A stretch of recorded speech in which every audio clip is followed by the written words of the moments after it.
রাশিয়ার তেল ক্রয়কে কেন্দ্র করে ভারতের উপর ক্ষুব্ধ মার্কিন প্রেসিডেন্ট ডোনাল্ড ট্রাম্প। তিনি বরাবরই এ থেকে ভারতকে সরে আসার আহ্বান জানিয়ে আসছেন। সর্বশেষ এয়ারফোর্স ওয়ানে সাংবাদিকদের তিনি জানান, এ বিষয়ে ভারতের প্রধানমন্ত্রী নরেন্দ্র মোদীর সঙ্গে কথা হয়েছে তার। ট্রাম্প জানিয়েছেন রাশিয়ান তেল ক্রয় সীমিত করবেন বলে তাকে জানিয়েছেন মোদী। তবে তার কথা না মানলে ভারতের বিরুদ্ধে কঠোর পদক্ষেপ গ্রহণেরও ঘোষণা দিয়েছেন মার্কিন প্রেসিডেন্ট। সোমবার ভারতীয় সংবাদ মাধ্যম এনডিটিভির খবরে বলা হয়েছে, ট্রাম্প গত সপ্তাহে যা বলেছিলেন তা পুনর্ব্যক্ত করে বলেন, আমি ভারতের প্রধানমন্ত্রী মোদীর সঙ্গে কথা বলেছি এবং তিনি বলেছেন যে রাশিয়ান তেল কেনার জন্য মস্কোর সঙ্গে কোনো চুক্তি করবেন না তিনি।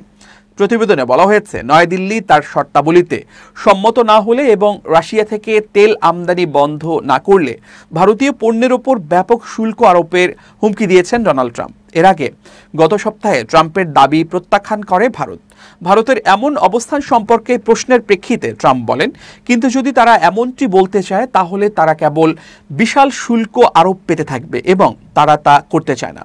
2022 সালে ইউক্রেনে রুশ আক্রমণের জন্য পশ্চিমা দেশগুলো রাশিয়া থেকে তেল ক্রয় বন্ধ করে এবং মস্কোর উপর নিষেধাজ্ঞা আরোপ করে। এরপর রাশিয়ার তেলের দাম ও অংশীদার কমে যাওয়ায় সে সুযোগ ভারত কাজে লাগায় এবং রাশিয়ান তেলের সবচেয়ে বড় ক্রেতা হয়ে ওঠে দেশটি। ওয়াশিংটন ইতোমধ্যে ভারতীয় রপ্তানি পণ্যে 50% শুল্ক আরোপ করেছে। ট্রাম্প বরাবর বলেছেন, নয়াদিল্লি মস্কোর সঙ্গে অপরিশোধিত বাণিজ্য বন্ধ না করলে ভারতের উপর এই শুল্ক বহাল থাকবে, এছাড়া এটি বৃদ্ধিও পাবে।